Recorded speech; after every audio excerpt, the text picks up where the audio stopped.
Call to order the Yamhill County Board of Commissioners informal work session for September 11th, 2018.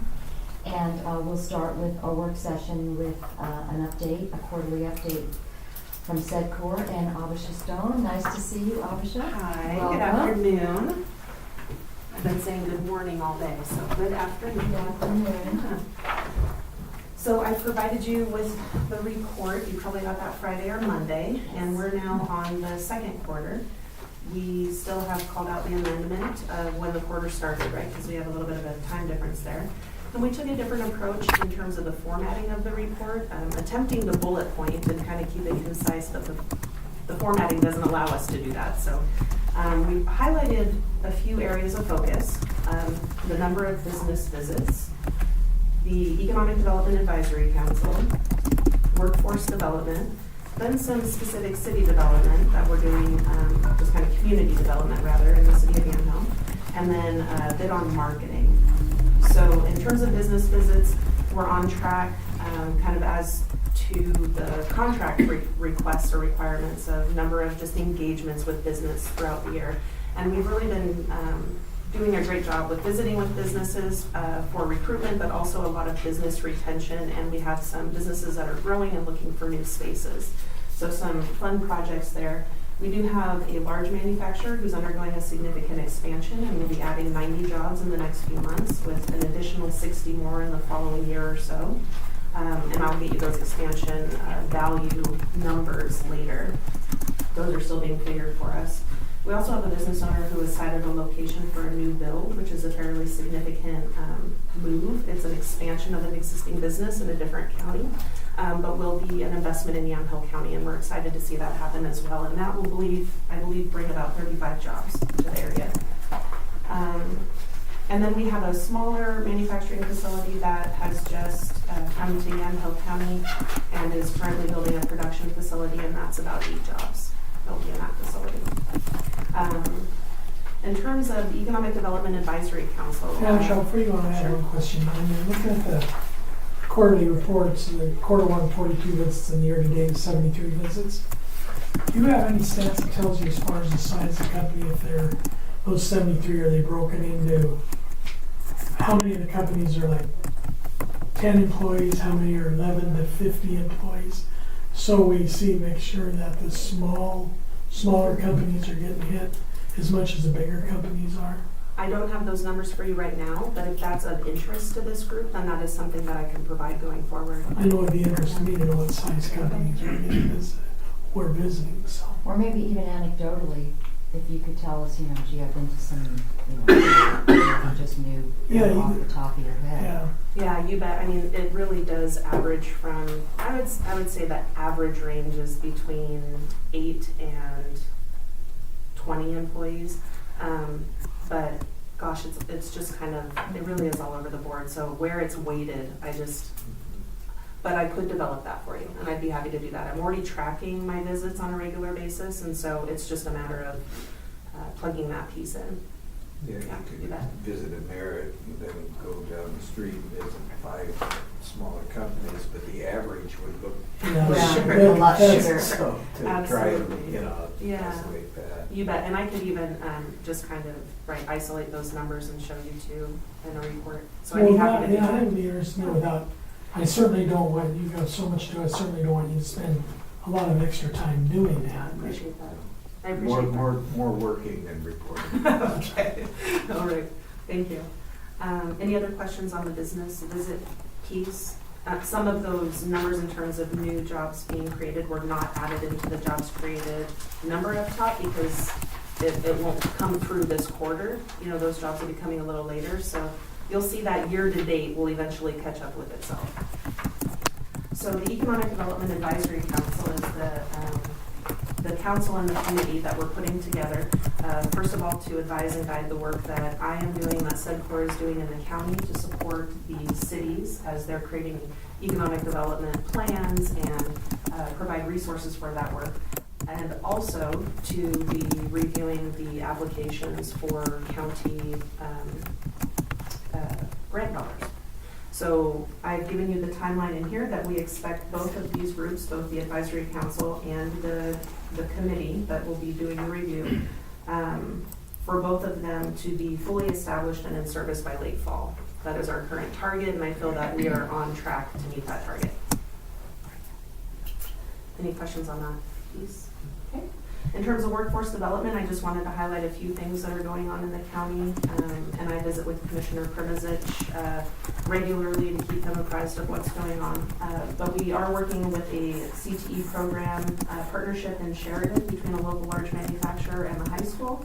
And we're supporting the development of a program that will provide hands-on experience and real-life application of the math and scientific theory. Obviously, that's what CTE programs do, and we're utilizing some resources that have been developed in SEDCOR over the last few years to help support the build of that program, so we're really excited about it.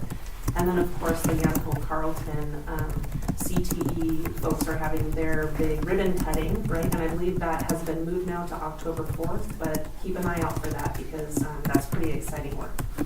And that's a great building. It's a great building. Okay, so for the City of Yamhill, I just wanted to let you all know that we have partnered with RDI, Rural Development Institute, to work with the City of Yamhill to lead a community development project. So the City of Yamhill has identified that they would like to start creating some activity around economic development, kind of at the city level, thinking of long-term strategic planning, and then also at the community level, potentially beautification and other things that attract business and growth. So we partnered with RDI to lead community conversations. That first conversation will be held on September 27th, and the second one will be October 18th. And I'm providing Commissioner Primizich with that information if you're interested in learning more. But we're really excited about seeing that work happen. And then marketing, just wanted to give you an update. So some of the work that we're doing is supporting the cities in developing their marketing and marketing properties that they have available when we do recruitment projects. But on the bigger picture scale of SEDCOR marketing and how we're ultimately going to be structuring this cohesive marketing plan, we are investing in a new website. We're putting together a CRM system, which is where we're going to centrally locate information about what's going on in the region in terms of partners and activities and properties that are available as we're doing recruitment. And then we realized that our current system does not give us the ability to provide the type of support and resources that we would like to in the format and the way that we really need to stay relevant and exciting and really represent the whole region as well as we'd like to. So this is something that SEDCOR has been talking about for a long time and talking about investing in, and we've recently received approval to do so. So there'll be more to come on that as we continue to develop what that marketing campaign looks like. I would also like input from all of you in whichever way that's best delivered. If you have any requests or suggestions about how you would like to see Yamhill County be supported in terms of marketing for economic development. I have a couple of questions. Sure. Regarding Business Oregon, I don't know if you're aware they've come under some scrutiny of late. I know. And there's concerns about morale problems and all kinds of stuff going on there. How does that impact the work that you're doing with them? It hasn't. It hasn't. We're aware of the situation, and we have a Regional Development Officer, Denny Houle, who has an office in our building in Salem. So we have joint space, and we meet with him weekly, and then on other projects. So far, in terms of how we interact with them and the work we're doing, it has been business as usual. We haven't seen any impact. Obviously, we're sympathetic, and we're aware that this is going on, and as eager as anyone to kind of see how it all turns out and what that ultimate impact is. But up until this point, at least, we haven't seen any impact. A couple other things. I know that you were kind enough to meet with Anvil Academy and Bridge Street. Can you give us an update on, that's basically business retention, but you know, they're more of they've got the nonprofit component to the work that they do with youth in both those communities. So. Absolutely. So Bridge Street Coffee House in Sheridan is attached to the nonprofit organization called Links, which supports youth and gives them healthy, fun things to do and engages them in the community. And then they also get workforce development in the coffee house. So Kathy Byers, who's the director of Links and runs Bridge Street Coffee House, has partnered with Sheridan High School. And I was able to connect her with a partner of ours in Salem who had implemented a similar program and had a curriculum, and he was able to provide her with a curriculum that she could use that was recognized by the school, so that she now has a CTE program. She started her first term at the start of school year. She has 8 youths involved, and I've been working with her. I've brought in folks from Workforce Partnership, Business Oregon, and others to try to provide her whatever support is available to do an expansion. When it comes to nonprofit organizations, like a lot of organizations, there's a single person wearing a lot of hats, and I believe she's in a position where she'll be pursuing a capital campaign at some point in order to expand into that new facility. For the Anvil Academy, they are a private business who has been in many ways functioning as a nonprofit, serving the needs of the community and supporting youth in partnership with the school. And they are looking to change their business model and become a 501c3 nonprofit organization, and I have provided them some resources to help them along that path. And then provided them some support and resources for the business part of their business. My background, I also have some nonprofit work, and one thing that people always said kind of in the nonprofit world is that oftentimes people that are engaged in doing the beautiful work of service in nonprofits are really, really good at the mission and might struggle at the business part. And so that's the type of support that we can provide. So the plan is to move to another facility? Yes. Because the lease is pretty much choking them. Is that something that, is there anything available as far as help for, financial help for the ongoing business operations? That's a great question. That's something I've been trying to find myself. It is very difficult to find funding to support operations. I think that what I've shared with these folks is that their best bet, because both of them partner with the school, one of them more formally than the other. Actually, Bridge Street Coffee partnering with the high school is a new thing, right? So what I've recommended that they look into is understanding whether there might be funding still available with the high school to support a CTE program, an offsite CTE program. And both directors of both of those organizations have been working to become certified. There's now a certified teacher program for CTE programs. I'm not intimately familiar with that. I was just told that. But they're both working to become certified so that they can have that payment arrangement with the school. So there's that, right? If they can receive any funding through the CTE program. The other one is you can get some operating funds through foundations, but it depends on what the foundation is looking to support. And without saying too much, I believe that Anvil Academy might have a good partner in line, but they have to have their 501c3 status first. They're pretty much done with that, aren't they? I don't think so. I think they had a pause, and hopefully they're moving forward. Yeah. Okay, as far as Bridge Street goes, now she's receiving funding directly from the school. That's my understanding for the CTE Right, program. for restaurant management or Yes. whatever. Hospitality. Hospitality, whatever.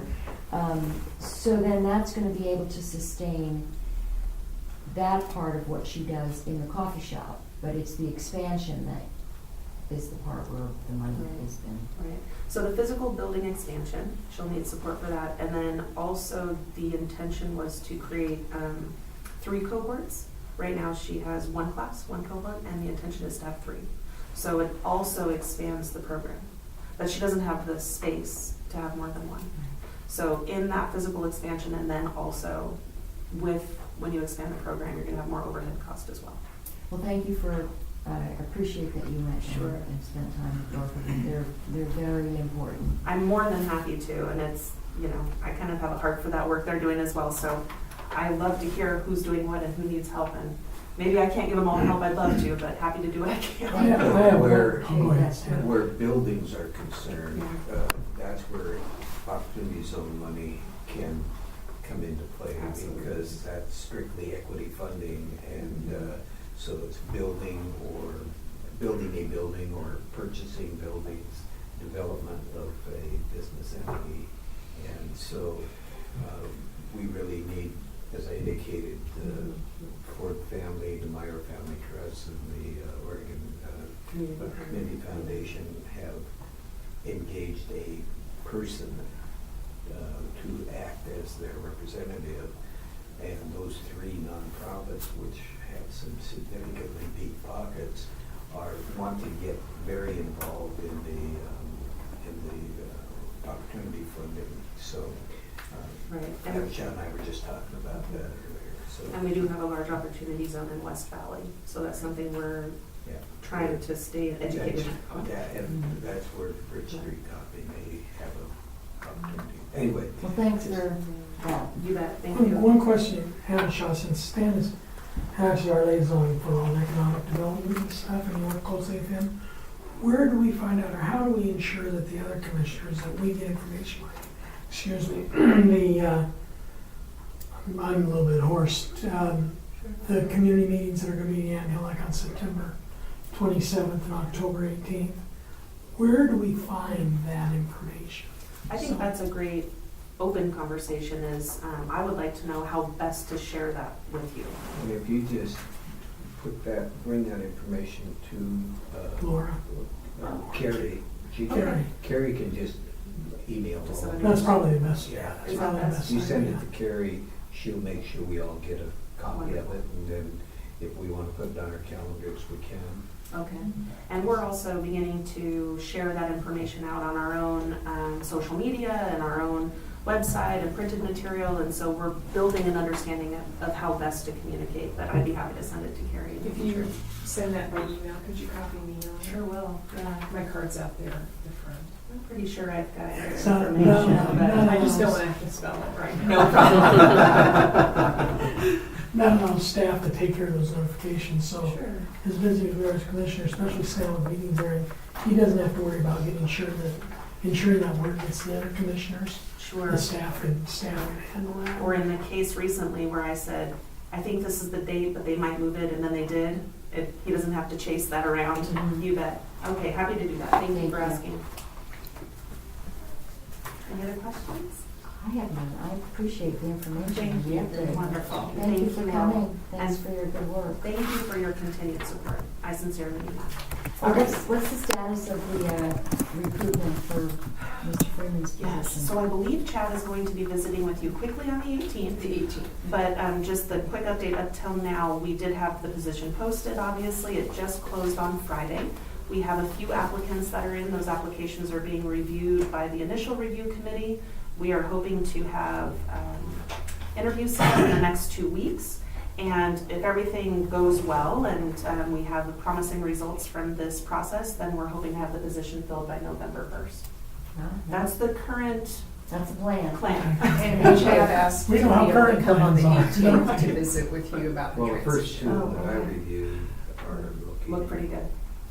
There's one And- that looks really And strong. Stan is a part, Commissioner Permizich is a part of the review committee. So, yeah, great. All right. Thank you. Thank you much. Very much. Have a great rest of your meeting. All right. Thank you. All right, we'll move on. Now get to work. Right. Back out. Thank you. Great. Take care. On to department updates and emergency management, and Brian Young, first to start off with what you decided to be called, Grandpa? Yeah, no, it's gonna be up to the child when he has that opportunity. I looked for cool names. Dude was one that came. I was like, really? I like that. I like it. Just wait till he gets to about 12 or 13, he starts trying to get into your pockets Yeah. for money, then you can. Okay, then. That's all right. Change. I'm okay with that as long as he's at 12 or 13 and doesn't try and get in my car. So That's when you then pull we the might have Sarge issues. title out, and By he's the time gonna he's call 12 you or Sarge. 13, Yeah. the car drives itself anyway. That's right, doesn't it? You're probably right here. These are for references I'll talk about in just a minute. Okay. So, let's see here. Oop.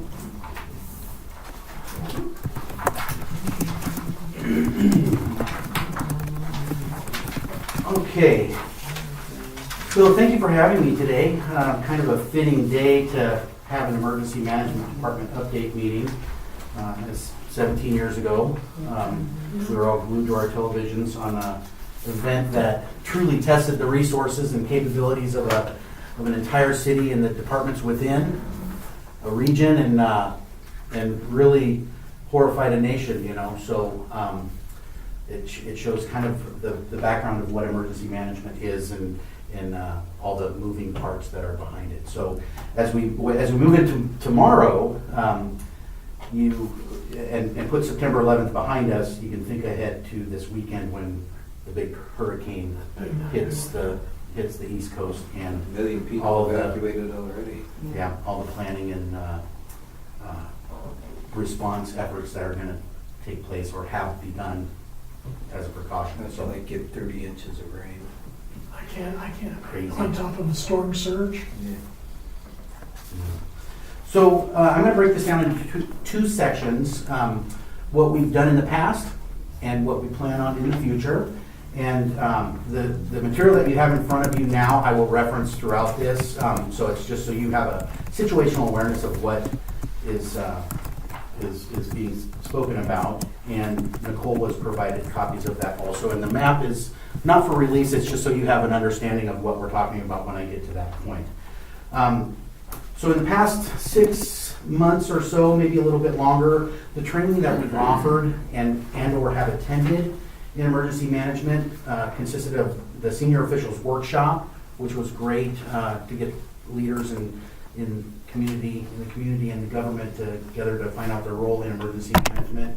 ICS 300-400 classes locally, which was required for anybody who's in a management phase in response. And the ICS EOC interface. Again, this is just growing that knowledge bank for those folks. I've personally attended the Public Information Officer training and had some awesome debris management planning training, which was kind of interesting to learn that ever-moving FEMA target on what they require and what they don't is ever-moving. Case in point is now, as of June of 2018, the debris management plan will now be a required plan for FEMA approval. So, yay. So exercises, as you know, part of our grant requirement is to hold exercises.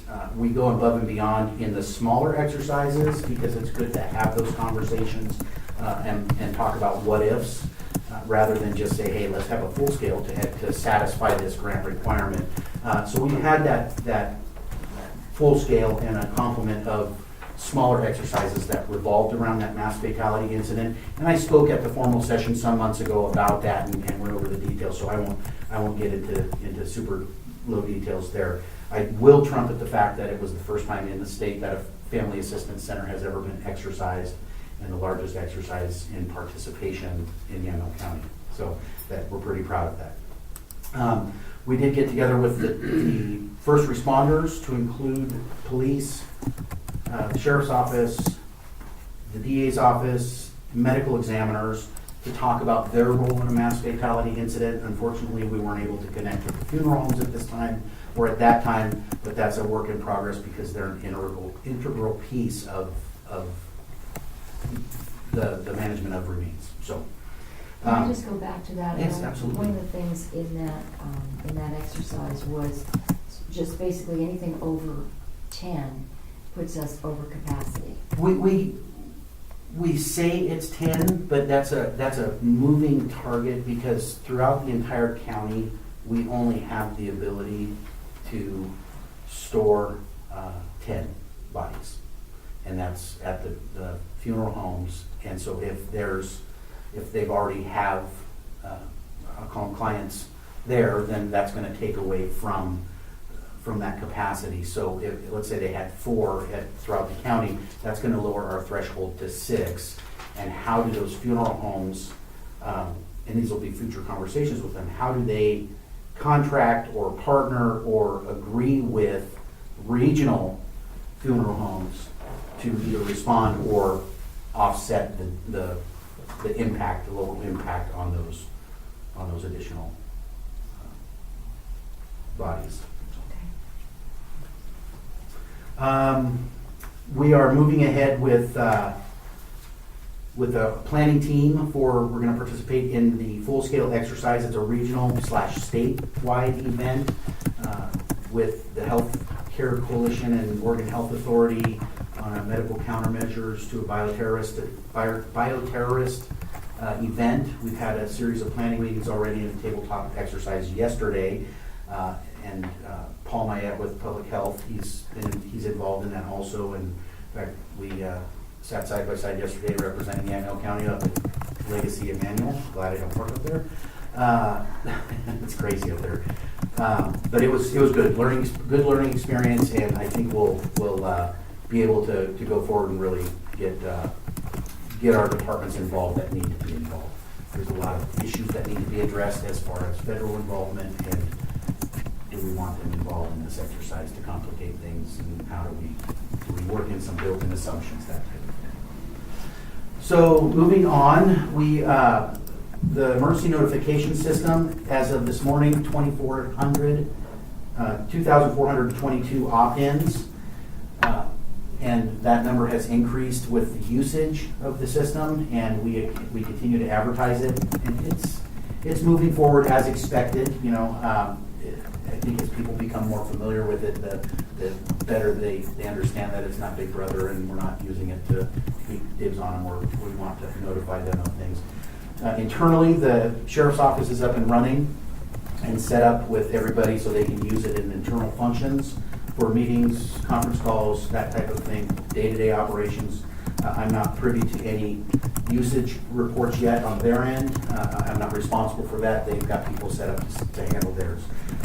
Health and Human Services is in progress. I've met several times with Lindsay and Paul regarding that and getting that big one taken care of, because that's a pretty large department. So we're working through how we're going to structure the notification by buildings, because they want to be able to use it effectively for emergency notifications, lockdowns, lockouts, that type of thing. Amity is set up on their side for those non-emergency notifications, flow water notices, traffic impacts, things like that. They're the only ones so far that have taken advantage of that. And we've utilized this system twice in the past few weeks, which is kind of cool, to be able to demonstrate that it works and it reaches out to people. We used it for the first time 2 days after the report of the missing gal on Grand Island. We targeted a location from just south of the city limits of Dayton to the county line, full county line in the south, and from the Willamette River west to Lafayette Highway, just seeking information that did you see anything? Because reports were at that time, I think, that she got out at that intersection on Grand Island, and obviously we know the outcome from there. Sad deal. So the confirmations, it was as expected.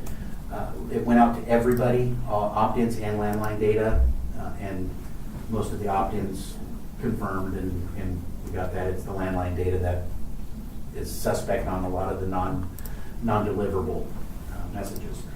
The other one that we used was for the 911 or the phone outage in the west end of the county from the Big Dig or something between Portland and Tacoma. So that worked well.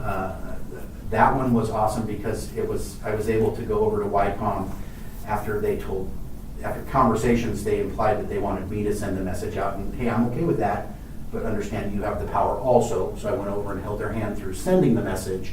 They didn't have the people, and they sent it, and then they didn't have anybody to send the follow-up message at like 5 o'clock in the morning, so I got a phone call for that. So I was happy to do that, send out that, because the important, hey, it's all clear, you can use the phones, we're back to normal.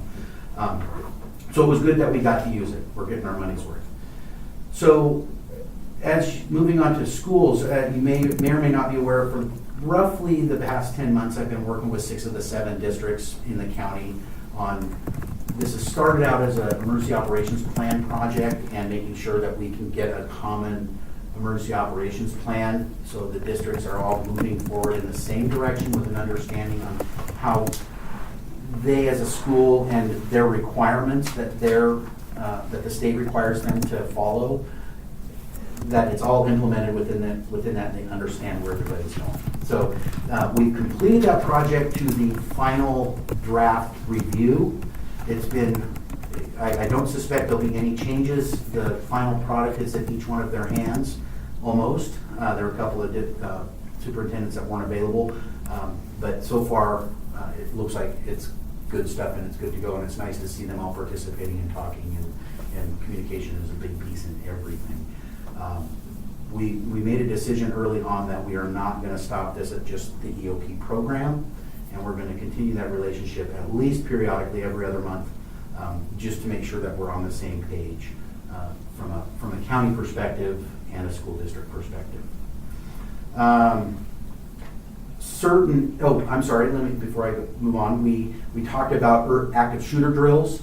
We had an active shooter drill on the 30th or the 31st at Amity Grade School. And it's a really simple drill. It's not for us, it's for the school and their staff.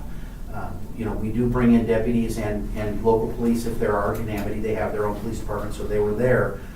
But it's not for law enforcement. They know what they're doing. It's more of a demonstration, and so the teachers and staff understand what it is they will see, what they'll smell, and what they'll hear. And there were a couple of people with some frayed nerves, but it was good. The way we do it is we go in and we explain policies and procedures, we break for the drill, and then we come in for a debrief, and that's where a lot of the questions and answers are for response and what's going to happen and all that good stuff. So we've got another one coming up next week at Sheridan, Faulkner Chapman, and then I suspect next year we'll probably be hitting Yamhill, Carlton, Dayton, and reaching out to the other ones. So it's been Willamina. It's been pretty well received. What's your relationship with Newburgh, since they're kind of sort of an entity unto themselves? Yeah, and I periodically talk to Larry via email, Larry Hampton, and I'm not sure if he's just I say just like it's not it's an important position, but he's the facilities guy, I believe. So he's my in for just the communication piece. I know they've had some turnover recently on the admin side. I have no knowledge of that. So you kind of have that little standoff, let you guys heal and move on and get to where you're going. I send him periodic emails on, hey, we've got this meeting with all the other districts, come on over and play. I'll continue reaching out that way. It doesn't offend me that they don't respond. So that's kind of the long answer for I really don't have a lot of information, but we try. Sure. Okay, thanks. So certain areas, first is a kudo for CERT. If you may not be aware that the Old Fashioned, I've got OFF, but it's Old Fashioned Festival in Newburgh. The CERT did an outstanding job when the little girl fell off the trailer and had to be life flighted from there. There was a lot of people, I think, that had that deer in the headlights look, not disrespecting. It's pretty traumatic for people, volunteers that might not have exposure to that kind of stuff. But our CERT team was Johnny on the spot, secured the landing zone, did traffic control, got people moving and going where they needed to, and it was just an outstanding job. So hats off to them. They have a class starting tonight in the Newburgh area to get that word spread throughout the county. I'm not sure where the next one will be, but it'll probably be here in the central county area, as they like to spread it around. Aries had a class in March, and they're working with the city of Newburgh to work on backup communications in their new dispatch center. I call it new dispatch center because they're going through that seismic upgrade through that grant through Biz Oregon. And I think part of that is just making sure, hey, we got the walls exposed, let's go ahead and put in some equipment. So nothing's coming from us. I think it's Newburgh that's working with areas to make sure that there's that network throughout the county. Debris management plan. As you're aware, the debris management plan was updated, and the final draft was issued in November of 2017. It's very difficult from my position to wrangle city administrators, and it's not a dig on them. It's much like you guys' busy schedules and going this way and that way. I've wrangled as many as I could, which was most of them, and so I'll be coming forward here in the next couple of weeks to formalize and finalize the approval on that debris management plan. We've been able to run the circuit and cover with the cities what those are. And I'll talk about relationships later. So we talked about briefly the FEMA requirement, how that's changed. There was some talk about the FEMA bonus, the reimbursement increase of 2% on a FEMA approved plan. They were gonna pull that away, but they have not, so that's still on the table. Thank you, FEMA. So the first reference material, the colorful one that you have, is a project that we worked on over the past several months, and I don't know what else to call it other than island mapping. And this is, again, not a final product. This is just a quick in-house, bam, let's get this done so I can have some reference material, and it's easier to maneuver this thing into a meeting than it is my big 5x4 rolled up map. But that is kind of a planning document that shows worst case scenario after Cascadia, bridges go down, the islands that we would be presented or may be presented with within the county. Again, worst case scenario, everything goes down. So I mentioned it's a planning document, and what I mean by that is as we move forward in whatever, whether it be the sheriff's office and how they're going to respond to something, the fire departments where they're going to locate equipment, public works where priorities are going to be made regarding road maintenance or bridge replacements or maintenance there. This is a map that I want to be able to say, hey, this is just kind of a general overview of what the islands look like in a catastrophic situation. So it's kind of a cool concept to have. Eventually, Brian, do you imagine this, it's going to be used on a project basis like that, where you'll be able to take something like this on the GIS system and put the different overlays, like where emergency equipment's going to respond, what bridges, major transportation routes? Yeah, I hope to. So I'm glad you brought that up, because what we're doing here, this was kind of a Photoshop exercise just to kind of get the colors on the map, and the one that we have now is a highlighter, and that information is being transferred to the base program that the map was created in, and that's an Adobe file. It's the bridge aging map that was produced by Bill Gilley several years back, and we have it in Adobe, and we've got Adobe Illustrator in-house, and so we're going to try and do that. I mention in-house because we want to create anything that in my mind, that we are going to utilize. I want to be able to produce that on the resources I have available to me, because if I go outside to an outside resource and in a disaster that resource isn't available to me, then I'm not going to have the ability to produce a product. So we're going to try and go inside and work from within and develop this. And I think between Carol and I, moving forward, and I've got some GIS, ArcGIS program on my computer, but we can look at how we can manipulate this into a GIS layer, which is a pretty valuable tool. And ultimately, we might be able to create a layer and share it with the state so they have it in their Raptor program at the state level. And another thing that you could look at is how do we look at resources in each island, such as fuel, such as water, that type of thing. Are there farmers out there that are willing to enter agreements down the road? I mean, this isn't something that we're going to tackle anytime soon, and there's a lot of legalities behind.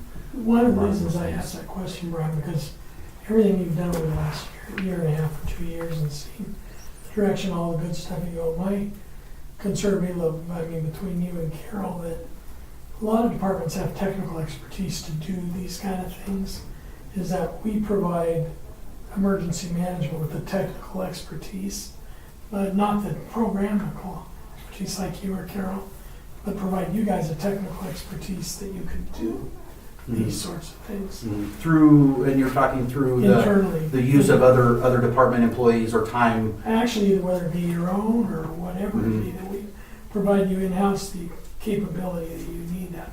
Preferably, if it was me, it would be somebody that actually is part of emergency management that can do these kind of things, right in your, much like we have the assessor's office, the clerk's office, that you can do these sorts of things. And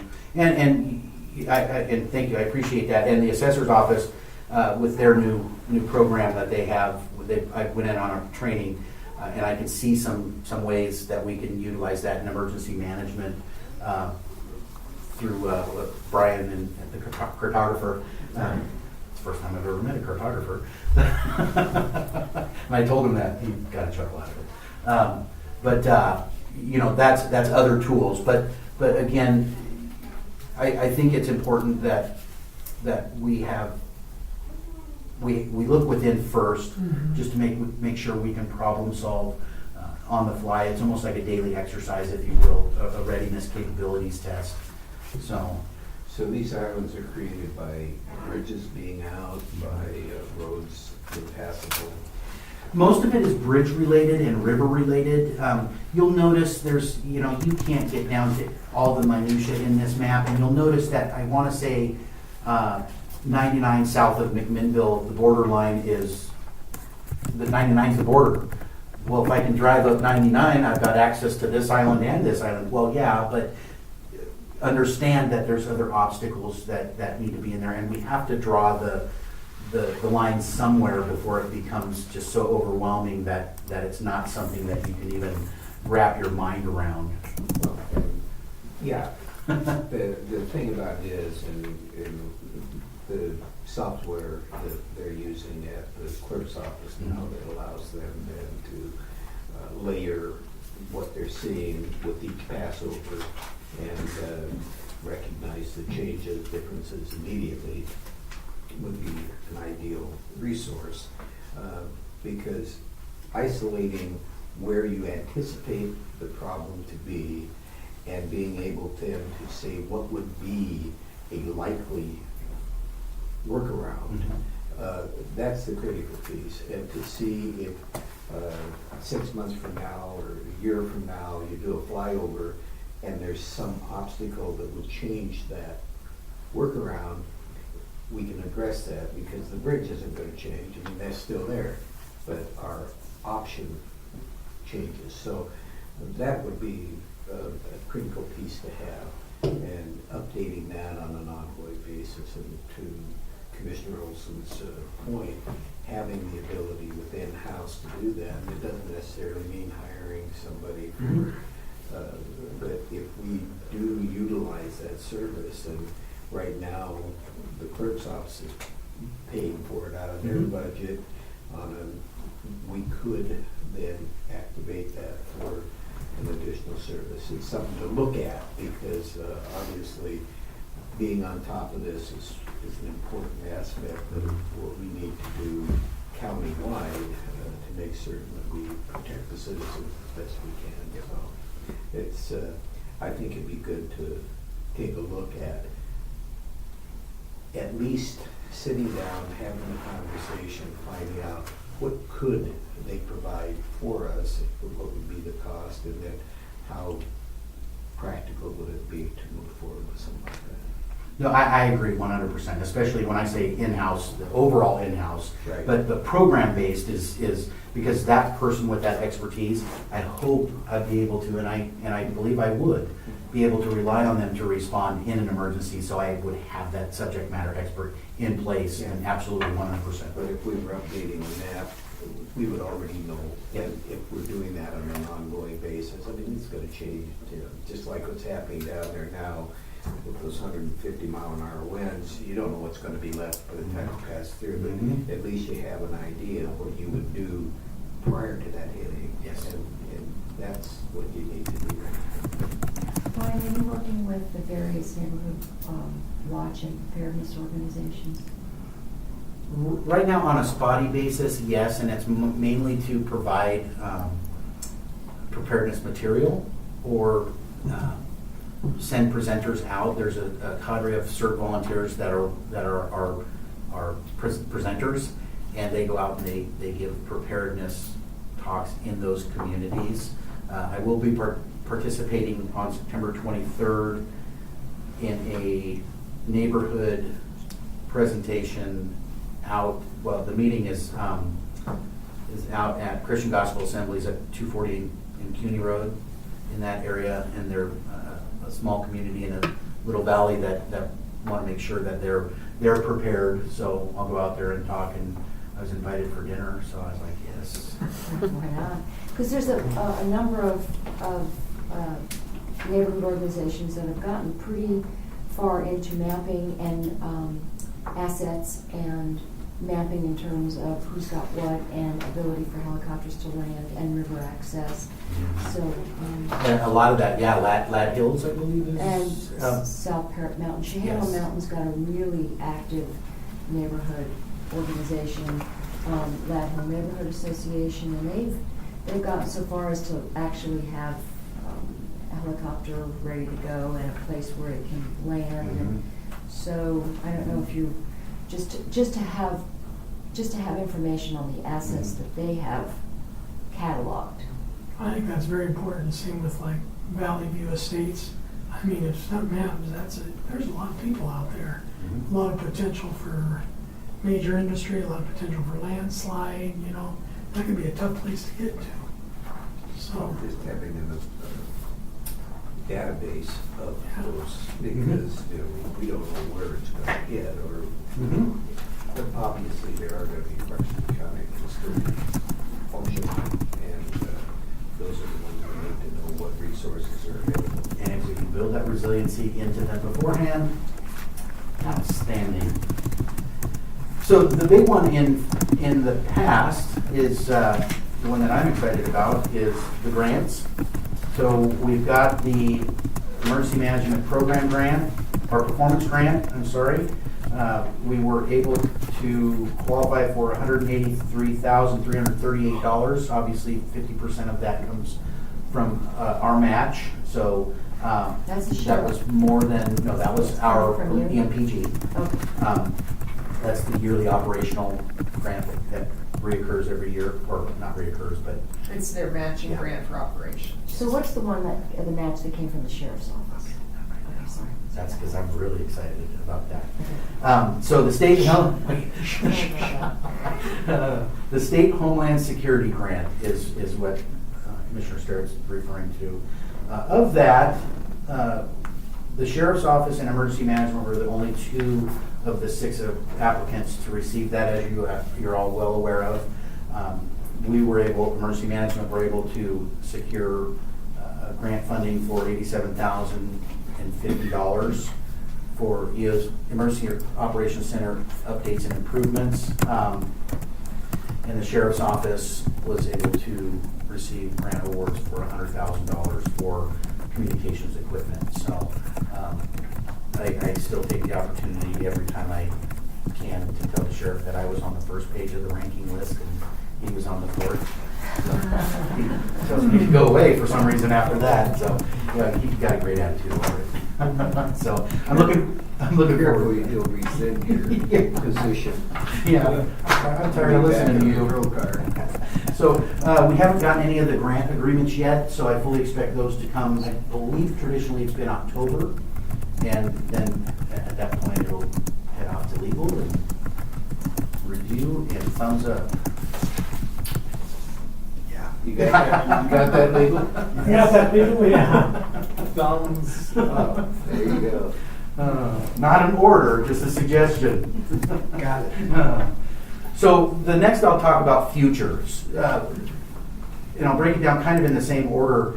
It won't be as long because you'll notice if you're peeking over my shoulder, it's a shorter list. It doesn't mean it's less important, it's just we can't see into the future. So 300, we'll have training coming up for 300 forms, and we've got some people from the fire department and the fire districts to come in on that. And again, it's open up to anybody in the county, and it's an important one to make sure that we reach our NIMS compliance.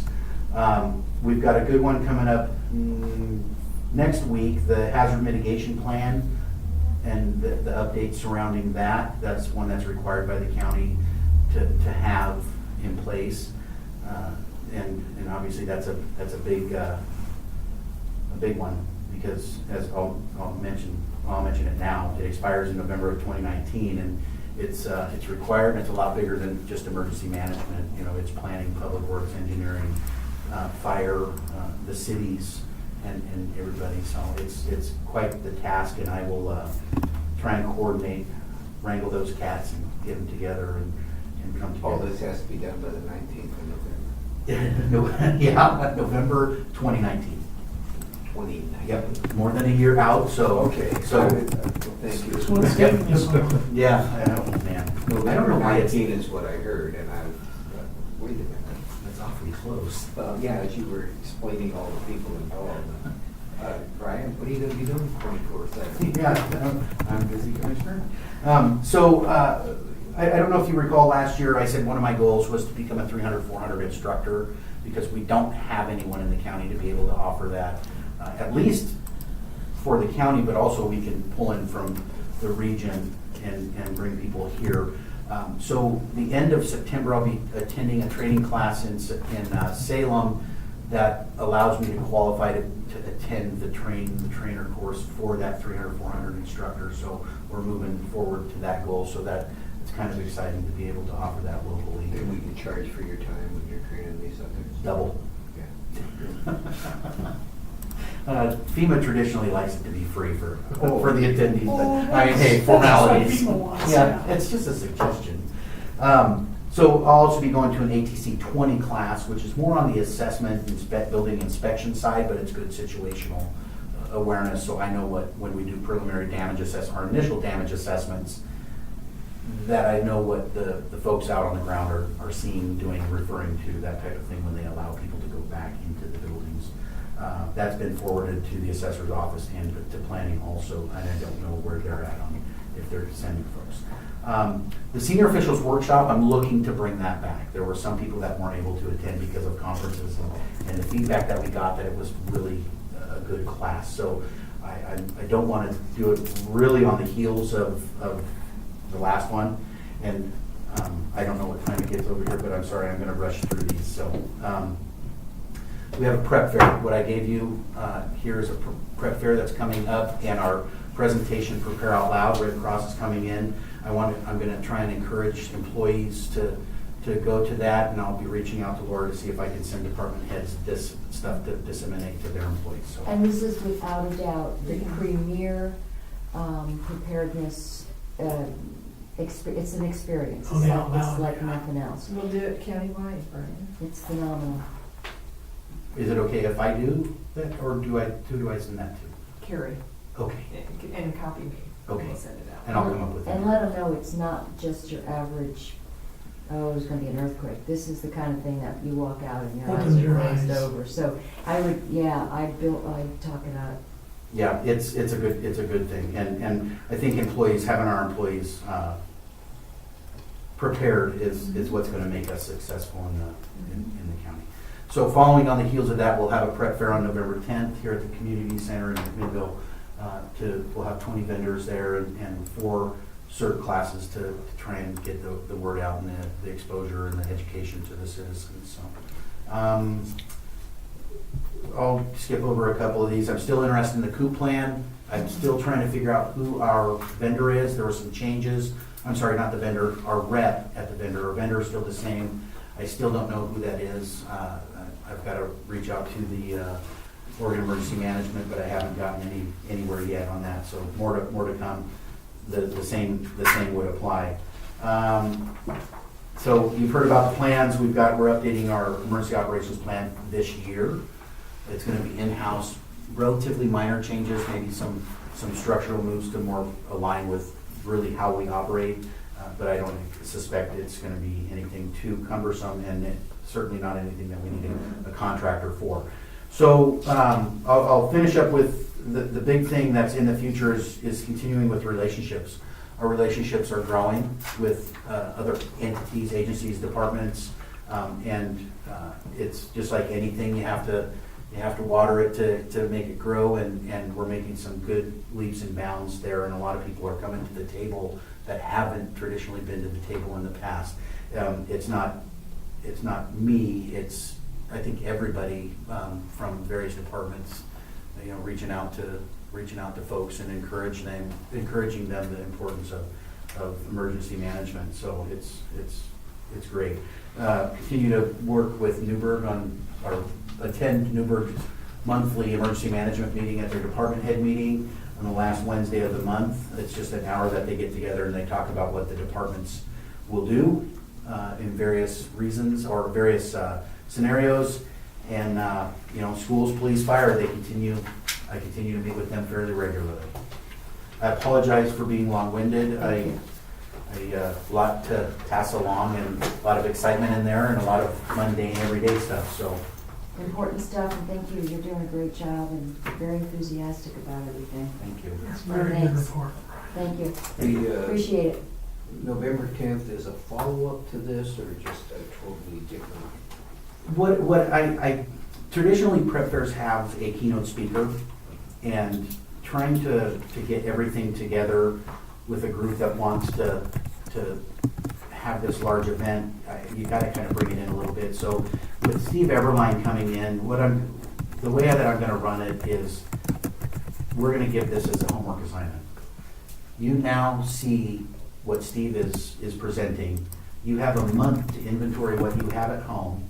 Now come back and go through our prep fair instead of having that. And it shortens the event because, quite frankly, when it comes to preparedness, I think a lot of people's attention spans are pretty small.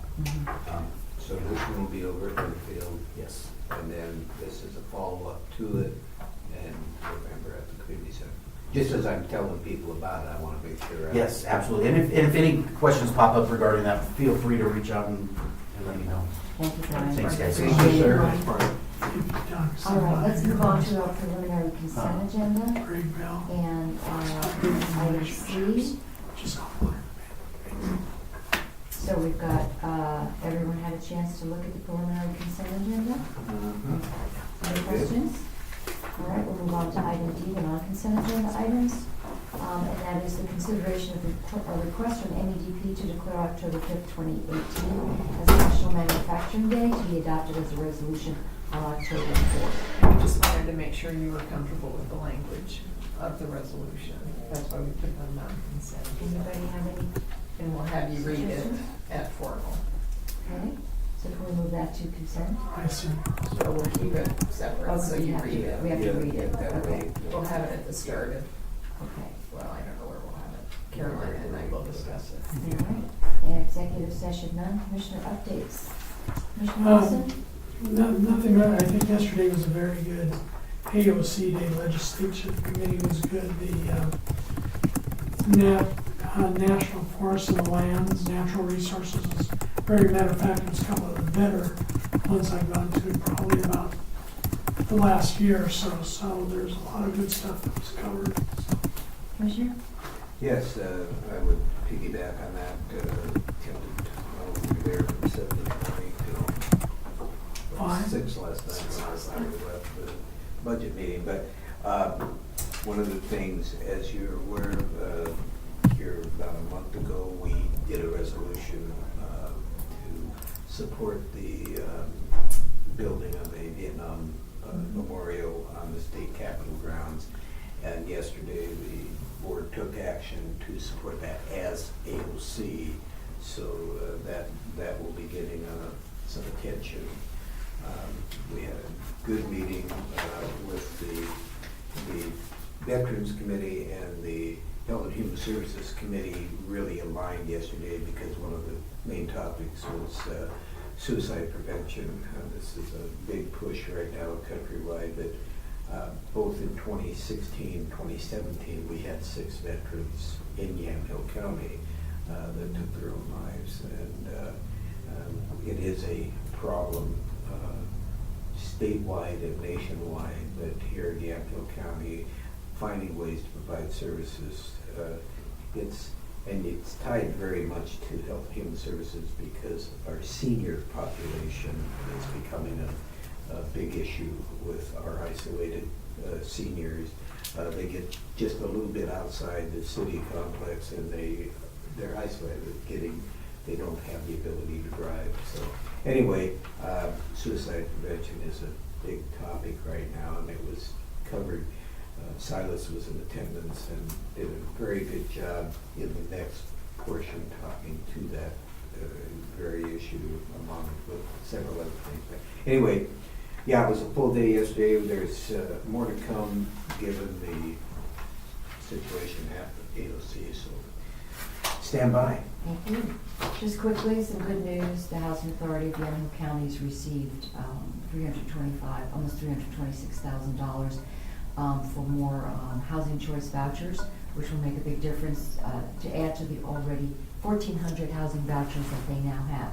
So that's going to add significantly to their ability. We'll have more details on what that entails as far as in our county. So that's what I've got.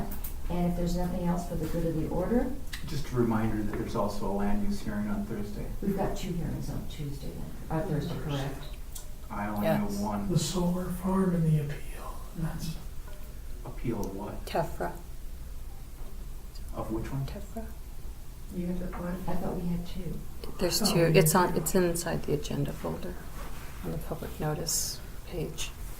we don't have But anything. this is, on those it's in not, April. it's more of a procedural thing, and it's really quick. The first one, it's not a land use hearing. The it's solar, something like the solar farm is, It's a land use hearing. yeah. So that. There. I'm not sure what No, you're, no, no. what you're referring to. This is the,